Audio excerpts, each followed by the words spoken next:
إن الحمد لله نحمده ونستعينه ونستغفره ونؤمن به ونتوكل عليه ونعوذ بالله من شرور أنفسنا ومن سيئات أعمالنا. من يهده الله فلا مضل له ومن يضلل فلا هادي له، وأشهد أن لا إله إلا الله وحده لا شريك له، وأشهد أن محمدا عبده ورسوله. أعوذ بالله من الشيطان الرجيم. بسم الله الرحمن الرحيم. يا أيها الناس اتقوا ربكم الذي خلقكم من نفس واحدة وخلق منها زوجها وبث منهما رجالا كثيرا ونساء، واتقوا الله الذي تساءلون به والأرحام إن الله كان عليكم رقيبا. يا أيها الذين آمنوا اتقوا الله حق تقاته ولا تموتن إلا وأنتم مسلمون. يا أيها الذين آمنوا اتقوا الله وقولوا قولا سديدا يصلح لكم أعمالكم ويغفر لكم ذنوبكم، ومن يطع الله ورسوله فقد فاز فوزا عظيما. أما بعد، فإن خير الحديث كتاب الله، وخير الهدي هدي محمد صلى الله عليه وسلم، وشر الأمور محدثاتها، وكل محدثة بدعة، وكل بدعة ضلالة، وكل ضلالة في النار. بسم الله الرحمن الرحيم. أذن للذين يقاتلون بأنهم ظلموا وإن الله على نصرهم لقدير. الذين أخرجوا من ديارهم بغير حق إلا أن يقولوا ربنا الله. تمام قسم کی حمد و ثنا، بڑائی، بزرگی، یکتائی، کبریائی اس وحدہ لا شریک کے لیے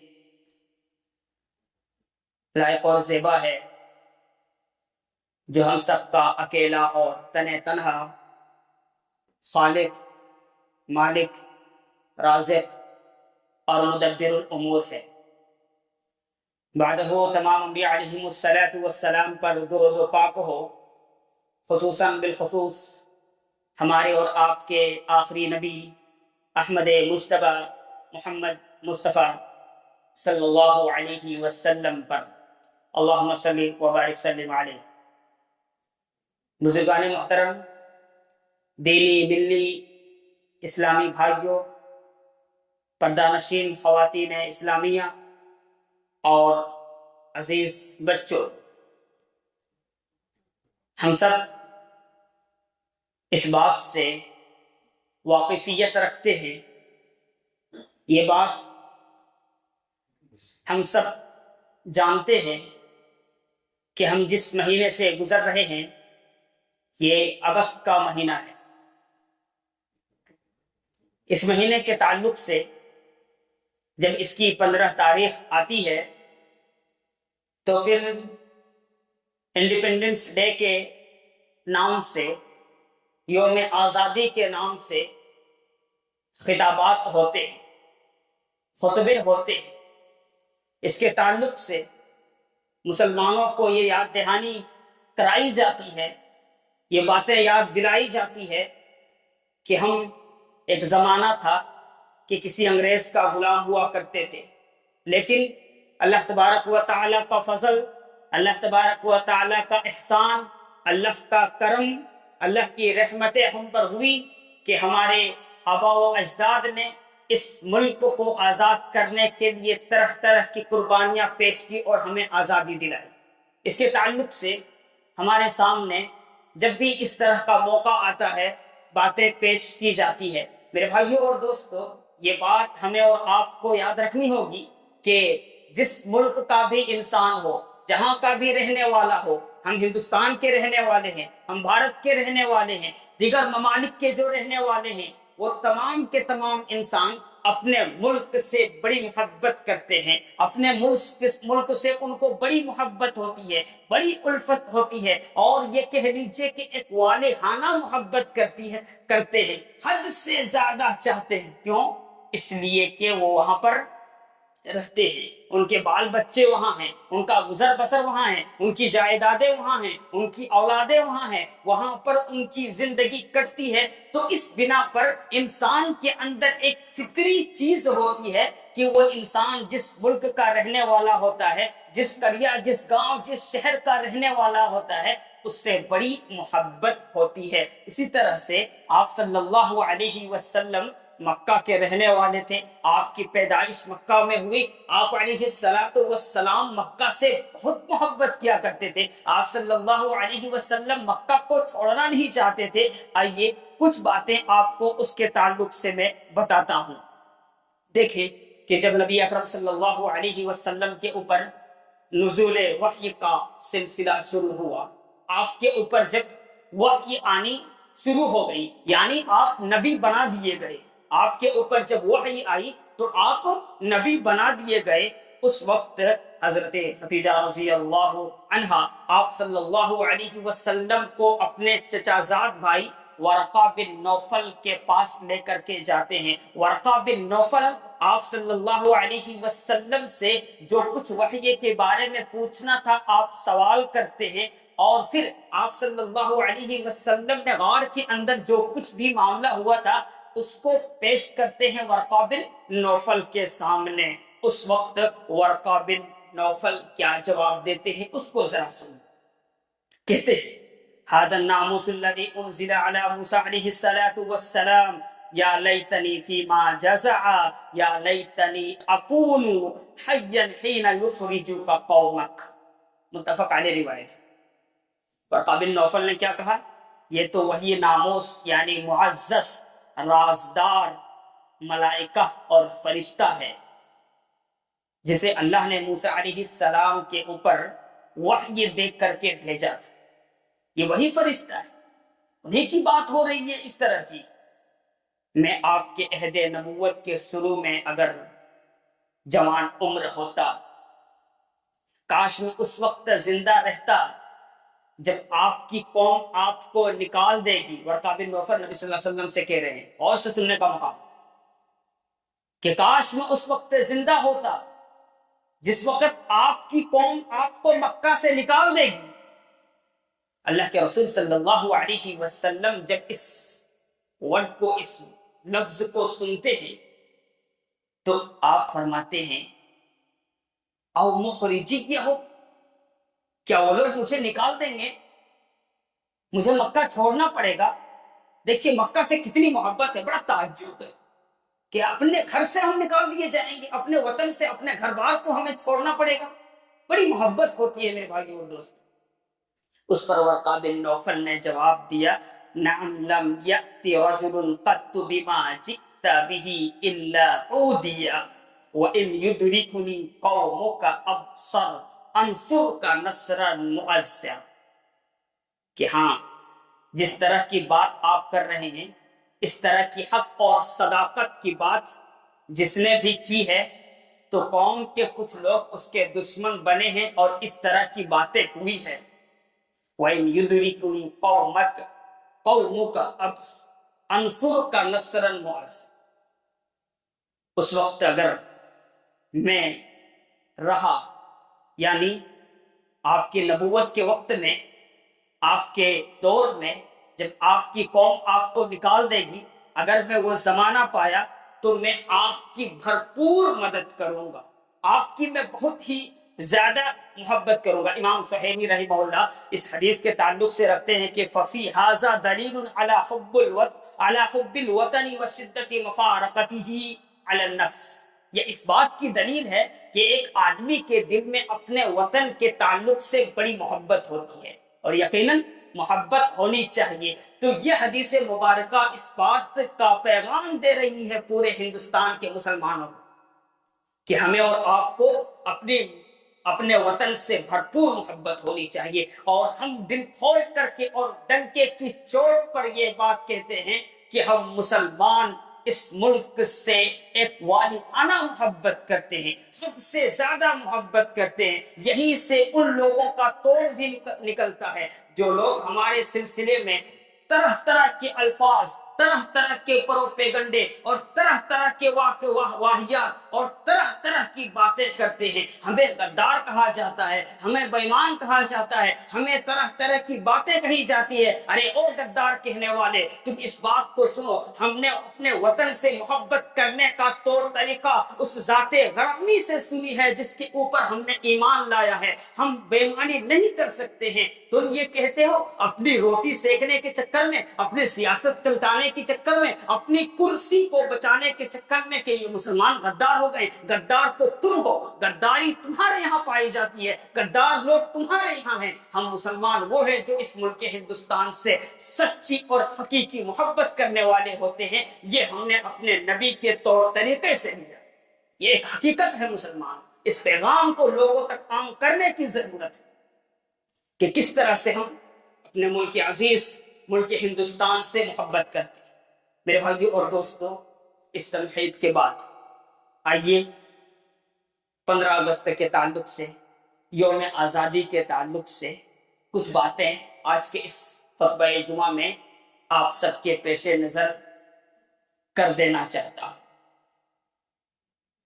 جب بھی 15 اگست کی تاریخ آتی ہے, پورا ملک آزادی کی خوشیاں مناتا ہے.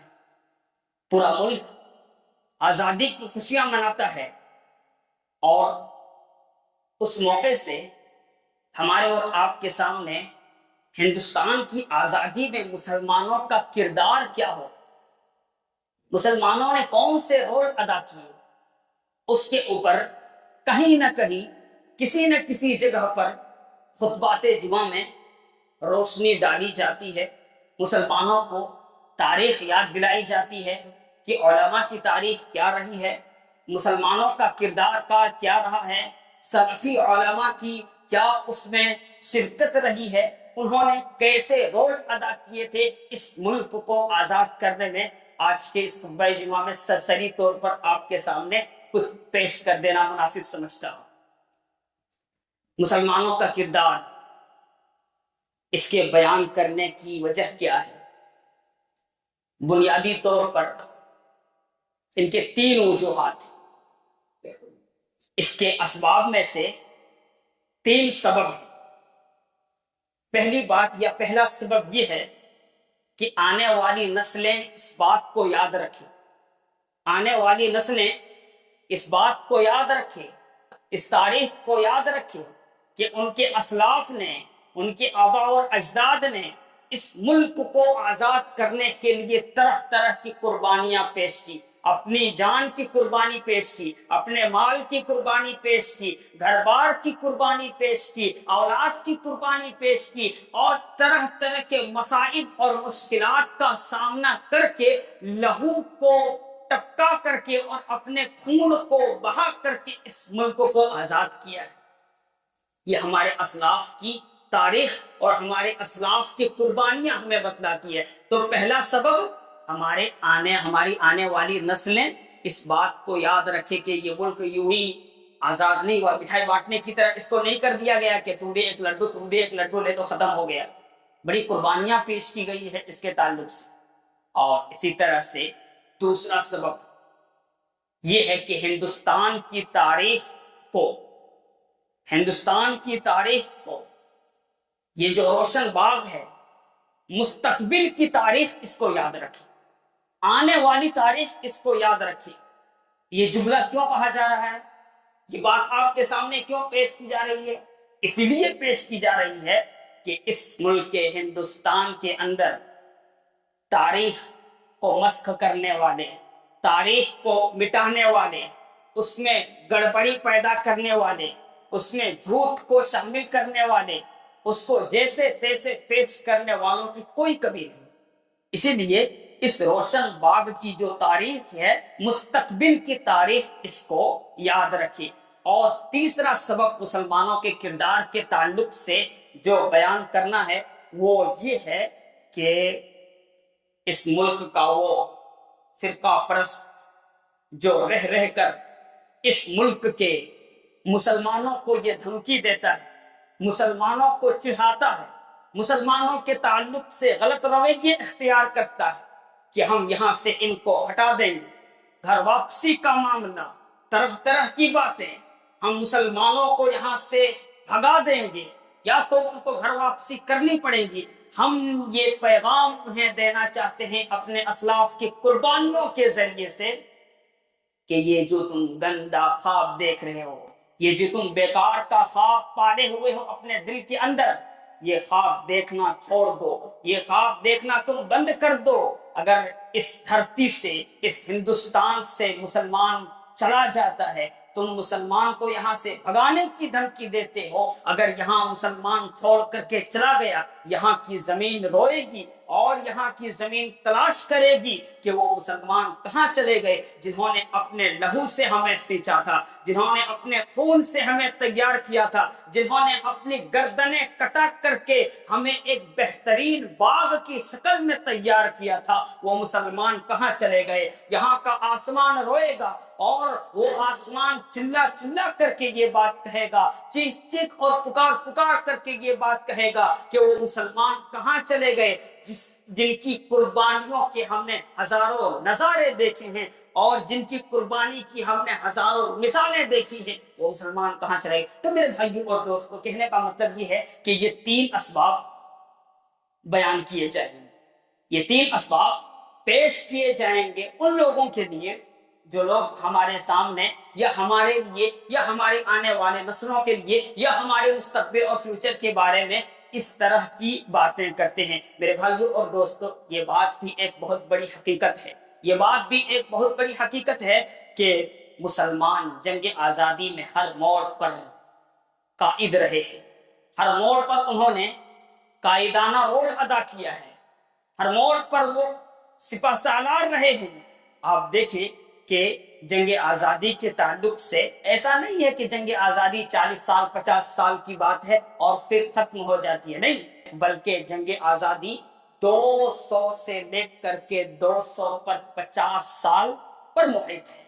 اتنی لمبی یہ لڑائی ہے. عام طور پر ہمارے سامنے یہ بات کہی جاتی ہے، یہ بات ہمارے اور آپ کے سامنے پیش کی جاتی ہے کہ 1857 میں پہلی جنگ آزادی لڑی گئی. یہ تاریخ کی بہت بڑی غلطی ہے. 1857 میں کہتے ہیں کہ پہلی جنگ آزادی لڑی گئی، یہ تاریخ کی بہت بڑی غلطی ہے. ایسا نہیں ہے، بلکہ جنگ آزادی 1750 سے پہلے شروع ہوتی ہے، 1750 سے پہلے شروع ہوتی ہے. اور اسی طرح سے آپ دیکھیں تو یہ جنگ آزادی 200 سے لے کر کے 250 سال کے درمیان محیط ہے، 200 سے 250 سال کے درمیان محیط ہے. اور چونکہ انگریزوں کا سب سے بڑا جو ٹارگیٹ، انگریزوں کا سب سے بڑا جو سب سے بڑا جو ہدف اور سب سے بڑا جو مقصد ہوا کرتا تھا وہ مسلمانوں کا ہوا کرتا تھا، اس اعتبار سے کہ انہوں نے مسلمانوں سے یہ حکومت چھینی تھی. ایسٹ انڈیا کمپنی کے حوالے سے وہ یہاں پر آئے اور دھیرے دھیرے ملک کے تخت و تاج پر قبضہ کیا اور اس ملک کے اوپر قابض ہو گئے. تو معلوم یہ ہوا کہ ان کا سب سے بڑا جو ٹارگٹ ہوا کرتا تھا وہ مسلمان ہوا کرتا تھا. کچھ باتیں آپ کے سامنے پیش کر دیتا ہوں. میں نے جیسا کہ کہا آپ کے سامنے کہ جتنی بھی ابتدائی کوششیں ہوئی وہ سب کے سب مسلمانوں کے جانب سے ہوئی. اور یہ ملک اس بات کو بھی یاد رکھے کہ اس ملک کے اندر جنگ آزادی کا سور پھونکنے والے مسلمان تھے، جنگ آزادی کی روشنی ڈالنے والے اس ملک میں مسلمان تھے. اس ملک کا ایک مورخ، ایک رائٹر جس کا نام ہنٹر ہے، وہ لکھتا ہے کہ انگریز 3 کتابوں سے بڑا جلا کرتا تھا، 3 کتابوں سے ان کو بہت ڈر تھا، بڑا خوف تھا، بڑا وہ اسے حسد کیا کرتا تھا، اس کی حالت خراب ہو جاتی تھی. وہ 3 کتاب کون کون سی ہے؟ آئیے ہم اس کو بھی دیکھ لیتے ہیں. پہلی کتاب سید اسماعیل شہید رحمہ اللہ کی تقویت الایمان، اور اسی طرح سے دوسری کتاب سید احمد شہید کی ملفوظات سید احمد، اور اسی طرح سے تیسری کتاب شرح وقایہ کا کتاب الجہاد. اب دیکھیں یہاں پر یہ بات یاد رکھیں کہ تقویت الایمان، اس میں جہاد کا کہیں آپ کو جیم تک نہیں ملے گا، اس سے ان کو کیوں ڈر تھا؟ تقویت الایمان توحید کی ایک بہت ہی بہترین کتاب ہے، آج بھی مدارس میں نصاب میں وہ کتاب شامل ہے، اس کو پڑھائی جاتی ہے۔ توحید کی ایک بہت بہترین کتاب ہے، اس میں اللہ تبارک و تعالیٰ کے ایک ہونے کے دلائل پر بات کی جاتی ہے، اللہ تبارک و تعالیٰ کو ایک ماننے کی بات کی جاتی ہے، شرکیات کا اس میں رد کیا گیا۔ تو اس تقویت الایمان سے ان کو بڑا ڈر تھا۔ تو معلوم یہ ہوا کہ توحید کا ہونا یہ کم بڑی نعمت اللہ تبارک و تعالیٰ کی جانب سے نہیں ہے۔ شاعر کی زبان میں آپ اس کو یوں سن لیں کہ توحید کی امانت سینوں میں ہے ہمارے، توحید کی امانت سینوں میں ہے ہمارے، آسان نہیں مٹانا نام و نشاں ہمارا، باطل سے ڈرنے والے کارواں نہیں ہیں ہم، باطل سے ڈرنے والے کارواں نہیں ہیں ہم، لے چکا ہے تو 100 بار امتحان ہمارا۔ میرے بھائیوں اور دوستو، آپ دیکھیں کہ جنگ آزادی کی جو شروعات ہوتی ہے وہ یہاں سے ہوتی ہے کہ شاہ ولی اللہ محدث دہلوی رحمہ اللہ نے سب سے پہلے انگریزوں کے خلاف ذہن سازی کی۔ کس نے؟ شاہ ولی اللہ محدث دہلوی رحمہ اللہ نے سب سے پہلے انگریزوں کے خلاف جنگ آزادی کے لیے ذہن سازی کی، اور ان کے وفات کے بعد یہ جذبہ وراثت میں ان کے فرزند کو دیا گیا، جن کا نام شاہ عبدالعزیز رحیم آبادی محدث رحمہ اللہ ہیں۔ انہوں نے 1900 آپ دیکھیں 1953 سے 1953 میں مرشید آباد کے اندر بنگال میں علی وردی خان جو کہ سراج الدولہ کے نانا تھے، اور اسی طرح سے ساؤتھ انڈیا میں اس علاقے میں پورے ساؤتھ کے آپ لے لیجیے، جنوبی ہند میں ہندوستان کا، اور جس کو ہم اور آپ شیر میسور کہتے ہیں، ٹیپو سلطان نے 1799 میں زبردست کی لڑائی کی انگریزوں سے۔ بات کہاں سے شروع ہوتی آپ دیکھیں، شاہ ولی اللہ محدث دہلوی رحمہ اللہ سے، اور پھر وہ بات آ کر کے ٹکراتی ہے بنگال میں، اور پھر وہاں سے لے کر کے شیر میسور، جس کو ہم اور آپ ٹیپو سلطان کے نام سے جانتے ہیں، 1799 میں زبردست طریقے سے انہوں نے انگریزوں سے لڑائی کی۔ یہ ایک مسلمانوں کی بہت بڑی تاریخ ہے۔ لیکن ایک بات آپ کو میں بتلاتا چلوں کہ ہم نے شکست جب بھی کھائی ہے، ہم ہار جب بھی گئے ہیں تو وہ اپنے سے ہارے ہیں۔ آپ دیکھیں کہ کس طرح سے معاملہ الٹ دیا گیا، کس طرح سے باتیں کی گئی۔ یہ ملک 200 سال پہلے 150 سال پہلے آزاد ہو گیا ہوتا، لیکن چونکہ طرح طرح کی سازشیں چلی گئی، طرح طرح سے مسلمانوں کو ہرانے کے لیے، مسلمانوں کو زیر کرنے کے لیے، یا اس وقت جو جنگ آزادی میں حصہ لیتے تھے ان کے خلاف چال چلنے کے لیے، آپ کو میں بتاؤں طرح طرح کی باتیں کی گئی۔ آپ دیکھیں بنگال میں سراج الدولہ کے ساتھ کس نے بغاوت کی؟ میر جعفر نے بغاوت کی۔ آپ دیکھیں ٹیپو سلطان کے ساتھ کس نے بغاوت کی؟ میر صادق نے بغاوت کی۔ آپ دیکھیں تحریک شہیدین شاہ ولی اللہ محدث دہلوی رحمۃ اللہ علیہ، شاہ عبدالعزیز رحمہ اللہ علیہ، ان کے ساتھ کس نے بغاوت کی؟ پٹھانوں نے بغاوت کی افغانستان کے بارڈر پر جا کر کے۔ تو اس طرح کی جب باتیں ہونے لگی تو یہ ملک کے آزادی میں ایک بہت بڑا عمل بن گیا۔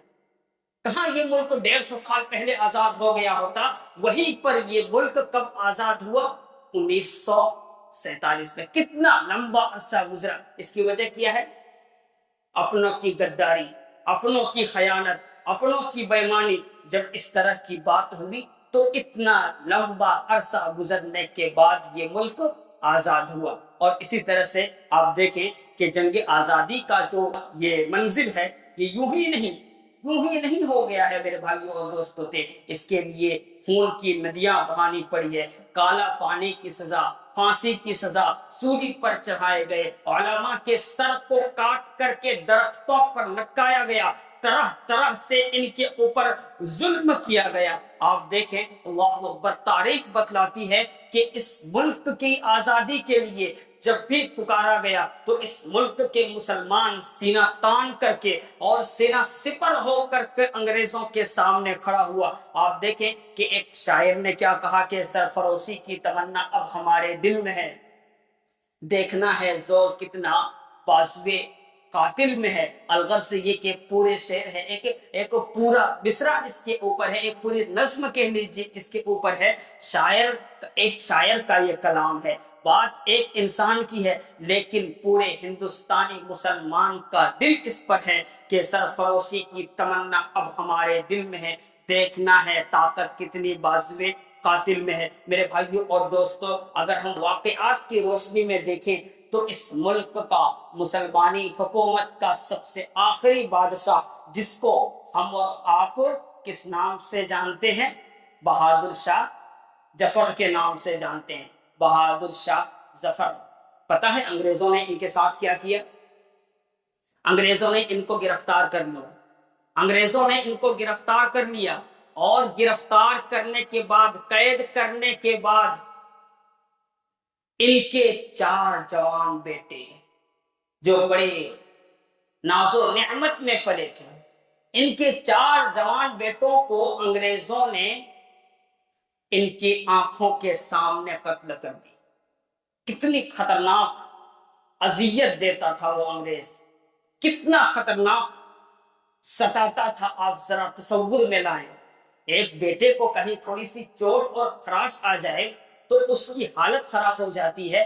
بہادر شاہ ظفر کے 4 بیٹوں کو ان کی آنکھوں کے سامنے ہی قتل کر دیا، ان کے گردنوں کو ان کے دھڑ سے الگ کر دیا۔ انہوں نے اس کو شاعر کی زبان میں کہا ہے، اس درد کو انہوں نے بیان کیا ہے کہ لگتا نہیں ہے جی میرا اجڑے دیار میں، کس کی بنی ہے عالم ناپائیدار میں، کہہ دو ان حسرتوں سے کہیں اور جا بسیں، اتنی جگہ کہاں ہے تیرے دلے داغدار میں، عمر دراز مانگ کر کے لائے تھے 4 دن، 2 آرزو میں کٹ گئے 2 انتظار میں، کتنا ہے بد نصیب ظفر دفن کے لیے، پورے ہندوستان کا مالک، پورے ملک کو چلانے والا اس درد کو بیان کر رہا ہے کہ کتنا بد نصیب ہے ظفر دفن کے لیے، 2 گز زمین مل نہ سکی کوئی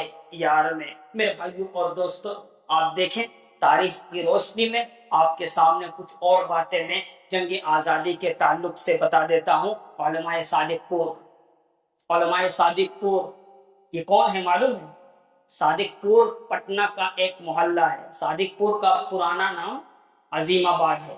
علماء صادق پور جنہوں نے سب سے زیادہ قربانی دی ہے، سب سے زیادہ قربانی انہوں نے پیش کی ہے، اور علماء صادق پور یہ کون تھے؟ پورے کے پورے سلفی عالم تھے، پورے کے پورے سلفی عالم تھے، ایک بھی آپ کو کوئی دوسرا نہیں ملیں گے، پورے کے پورے سلفی عالم، بڑی قربانیاں ہیں ان کی، اور انہوں نے اس علم کو کبھی گرنے نہیں دیا، جنگ آزادی کے جھنڈے کو کبھی گرنے نہیں دیا۔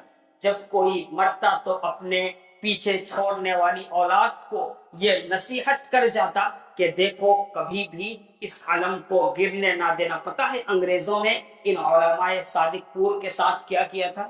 عین عید کے دن، عید کے موقع پر پورے مسلمان عید کی خوشیوں میں مشغول ہیں، انگریز ادھر سے بلڈوزر لے کر کے جاتا ہے اور علماء صادق پور کے پورے محلے کو تباہ و برباد کر دیتا ہے۔ اس طرح سے وہ لوگ ستاتے تھے، لیکن علماء صادق پور تھے جنہوں نے کبھی بھی ہار نہیں مانی، جنہوں نے کبھی بھی جہاد کے جھنڈے کو گرنے نہیں دیا۔ اور اسی طرح سے آپ دیکھیں کالا پانی کی سزا، کالا پانی کی سزا جزیرہ انڈمان نیکوبار میں جو ایک بے آباد جزیرہ، بے آباد جزیرہ ہے، انگریزوں نے قید خانے بنا رکھے تھے سزا دینے کے لیے، مجاہدین جنگ آزادی کو سزا دینے کے لیے انہوں نے وہاں پر قید خانے بنا رکھے تھے۔ اور کالا پانی کی سزا، پھانسی اگر کسی کو دے جائے تو تھوڑی سی تکلیف ہوتی ہے، اس کے بعد وہ انسان مر جاتا ہے، ختم ہو جاتا ہے، لیکن کالا پانی کی سزا جو اس وقت کی سب سے خطرناک سزا تھی، اس سزا کو پانے والے 95 5% مسلمان تھے. 5 سے 10% بڑی مشکل سے آپ کو نان مسلم ملیں گے. 95% مسلمان تھے. یہ آپ کو بتلائیں علماء صادقپور میں سے کون؟ مولانا جعفر تھانسری، مولانا ولایت علی، مولانا یحییٰ، یہ سب کون ہیں؟ علماء صادقپور ہیں جنہوں نے جنگ آزادی کے لیے تحریکیں چلائی. موت کا پانی کہہ لیجئے کہ ایک طرح سے انہوں نے پیا، کالا پانی کا سزا کاٹی، لیکن کبھی بھی اس کو گرنے نہیں دیا، اس علم کو کبھی نیچے جھکنے نہیں دیا. تو میرے بھائیوں اور دوستوں، یہ علماء تھے، یہ سلفی علماء تھے جنہوں نے جنگ آزادی میں یہ کردار ادا کیا ہے. اسی طرح سے اس کے مد مقابل آپ سب کو ایک کا نام میں لیتا ہوں، گھبرانے کی کوئی ضرورت نہیں ہے. میر ساورکر، نام سنا ہے نا؟ میر ساورکر نے، میر ساورکر کا نام آج نام لیتے ہوئے لوگ بڑا خوف محسوس کرتے ہیں. پتہ ہے 1920 کے قریب، تقریباً 1920 کے قریب اس کو کالا پانی کی سزا ہوگی. جزیرہ انڈمان سے 3 خط لکھا انگریزوں کو اور کہا کہ یہاں سے میرے کو نجات دے دو، مجھے یہاں سے چھٹکارا دلا دو، میں تمہارا وفادار بن جاؤں گا. 1922 میں 1922 میں اس کو جب نجات ملی تو مسلسل گاندھی جی کے خلاف تحریکوں میں انہوں نے حصہ لیا اور زبردست حصہ لیا انہوں نے. اور بعض لوگوں نے تو اور آگے بڑھ چل کے کہا کہ ان کے قتل میں بھی ان کی بھاگیداری اور حصے داری تھی. تو میرے بھائی اور دوستو دیکھیں کہ مولانا جعفر تھانسری جن کو جب یہ سزا ملی تو پورا کاٹی اور انہوں نے ایک کتاب بھی لکھی. کتاب آج بھی دستیاب ہے، اس کتاب کو پڑھ سکتے ہیں. اس کتاب کا نام ہی ہے کالا پانی. دیکھیے اویلیبل ہے وہ کتاب، اس کو دیکھیں. تو ایک مسلمانوں نے کیا کردار ادا کیا. اور یہ ایک بیرسٹر تھا، سزا وغیرہ سے بچ گیا، بڑا ہوشیار تھا، بیرسٹر تھا، برہمن تھا، بچ گیا. لیکن اس کی نیت دیکھیے اور ملک کے تعلق سے ایک مسلمان اور ایک عالم دین کی نیت کو آپ دیکھیے کہ کس طرح سے انہوں نے رول ادا کیا اور ان کی کیا حالت تھی. اور آپ کو چونکہ ہم ساؤتھ انڈیا میں رہتے ہیں، ادھر کے رہنے والے ہیں، یہاں کے تعلق سے کیرلا کے تعلق سے آپ کو بتلاؤں، ملابار کا نام ہم سب جانتے ہیں. موپیا مسلمان یہ لوگ جنگ آزادی میں زبردست طریقے سے کھڑا تھے. جب اس کا ایک آدمی جس کا نام علی مسلیار تھا اس کو گرفتار کر لیا تو انہوں نے زبردست طریقے سے اس میں حصہ لیا. کس میں؟ جنگ آزادی میں. اور اس حصہ لینے کے نتیجے میں 125 موپیا مسلمانوں کو گرفتار کر لیا انگریزوں نے. اور گرفتار کر لینے کے بعد کیرلا کا شہر تیرور سے ان کو ہائی کورٹ لے جانا تھا. کدھر؟ مدراس، جس کو ہم آج چنئی کے نام سے جانتے ہیں، لے جانا تھا. اب یہ سیلم اور کوئمبتور کے راستے سے لے جانا تھا. مال گاڑی میں ان کو ڈال دیا گیا. ٹرین جو ہوتی ہے نا مال گاڑی والی، اس کے ڈبے میں ڈال دیا گیا. مورخ لکھتے ہیں کہ اس مال گاڑی میں بہت مشکل سے 50 آدمی آ سکتا تھا. بہت مشکل سے 50 آدمی آ سکتا تھا. اور اس کے اندر 125 آدمی کو زبردستی ٹھونس دیا گیا. کچھ دیر چلنے کے بعد، آج کی طرح رفتار نہیں تھی. مورخ لکھتے ہیں کہ تیرور سے لے کر کے مدراس جانے کو 2.5 سے 3 دن لگا کرتا تھا. بیچ میں جب ایک جگہ ڈبے کو کھولا گیا، نہ کہیں کھڑکی نہ کچھ، کوئی ہوا پانی کچھ نہیں، دیکھا کہ 65 آدمی مر چکے ہیں اور جو زندہ ہیں وہ نہیں مردہ حالت میں زندہ ہے. اب مرے کی تب مرے. کیرلا کی تاریخ کا ایک یہ سنہرا واقعہ ہے کہ 1971 میں 1971 میں وہاں کی حکومت نے اس وقت مدراس کے اندر جو انہیں سزا سنائی گئی تھی، کچھ لوگوں کو جو جزیرہ انڈمان بھیجا گیا تھا کالا پانی میں سزا کاٹ کر کے، ان کی نسلوں میں سے جو بچ گئے تھے، 1971 میں ان کے لیے باضابطہ وظیفے کا ایک قانون پاس کیا. یہ اس کا ایک بہترین اور اچھا کارنامہ ہے. تو میرے بھائیوں اور دوستوں، آپ دیکھیں کہ مسلمانوں کا کردار کیا رہا. اور آپ کو تھوڑی یہ بات بھی بتلا دوں بنگلور کے تعلق سے. بنگلور کے کون؟ عثمان سیٹھ کو جب یہ بات کہی گئی کہ انگریزوں کے خلاف اگر لڑنا چاہتے ہیں اور اگر جیتنا چاہتے ہیں تو پھر اپنا اسکول قائم کرنا پڑے گا۔ انہوں نے اپنا اسکول قائم کیا کیونکہ یہ ساؤتھ انڈیا کے جنگ آزادی کے رکن رکین میں سے تھے، بنگلور کے عثمان سیٹھ۔ اور اس اسکول کی افتتاح میں کون آئے تھے معلوم ہے؟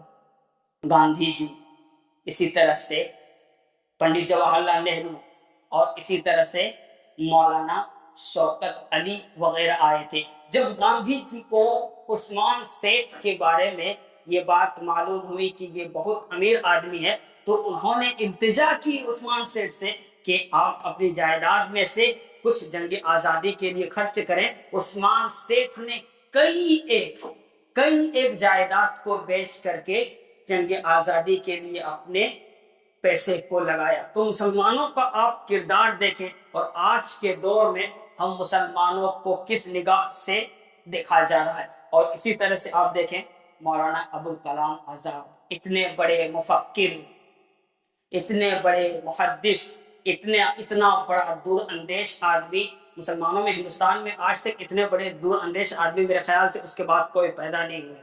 انگریزوں نے ان کے ساتھ کیا کیا؟ احمد نگر کی جیل میں، آج بھی وہ جیل موجود ہے، احمد نگر کی جیل میں جن کا ایک ایک منٹ بہت قیمتی 15 سال تک کے لیے قید کر دیا۔ اور اسی طرح سے آپ دیکھیں میاں نذیر حسین محدث دہلوی رحمۃ اللہ علیہ، میاں نذیر حسین محدث دہلوی رحمۃ اللہ علیہ کون ہے معلوم ہے؟ اس ہندوستان کے اندر حدیث کی جتنی بھی سندیں پائی جاتی ہے سب ان سے جا کر کے ملتی ہیں۔ گویا کہ اس ہندوستان کے اندر اگر حدیث کی مسند اور حدیث کی چٹائی اور حدیث کی تعلیم کو کسی نے عام کیا ہے تو یہ میاں نذیر حسین محدث دہلوی رحمۃ اللہ علیہ تھے۔ پتہ انگریزوں نے ان کے ساتھ کیا کیا؟ راول پنڈی کی جیل میں 1 سال کے لیے قید کر دیا۔ تو اس طرح سے ستایا اور اس طرح سے مسلمانوں کو ٹارچر کیا، لیکن مسلمان اس ملک سے آج بھی اور ہمارے اسلاف بھی ایک سچے محب تھے، ایک سچے محبت کرنے والے تھے۔ حب الوطن کے طور طریقے اور اس کے اصول کو وہ سمجھتے تھے، جس بنا پر کبھی بھی وہ پیچھے نہیں ہٹے۔ الغرض یہ کہ تاریخ آزادی ہند اور مجاہدین کا کردار، مسلمانوں کا کردار، علماء کا رول جو اس کے تعلق سے رہا ہے وہ بڑی لمبی چوڑی تاریخ ہے۔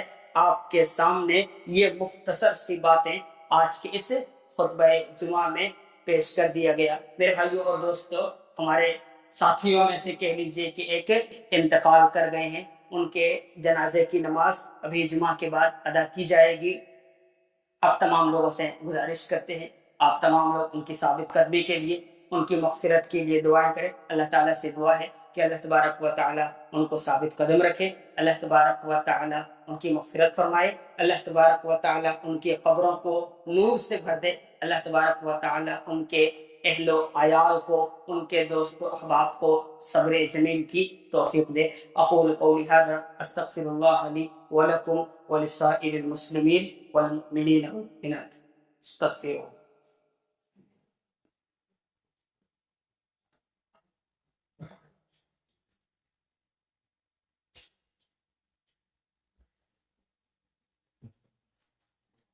الحمد لله نحمده ونستعينه ونستغفره ونؤمن به ونتوكل عليه ونعوذ بالله من شرور أنفسنا ومن سيئات أعمالنا، من يهده الله فلا مضل له ومن يضلل فلا هادي له، وأشهد أن لا إله إلا الله وحده لا شريك له، وأشهد أن محمدا عبده ورسوله، أما بعد.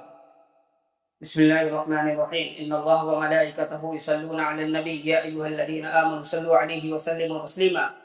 اللهم صل على محمد وعلى آل محمد كما صليت على إبراهيم وعلى آل إبراهيم إنك حميد مجيد.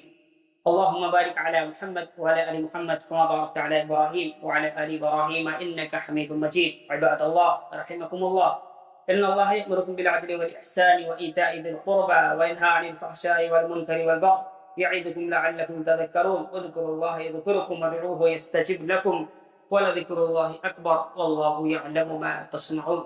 في الصلاة.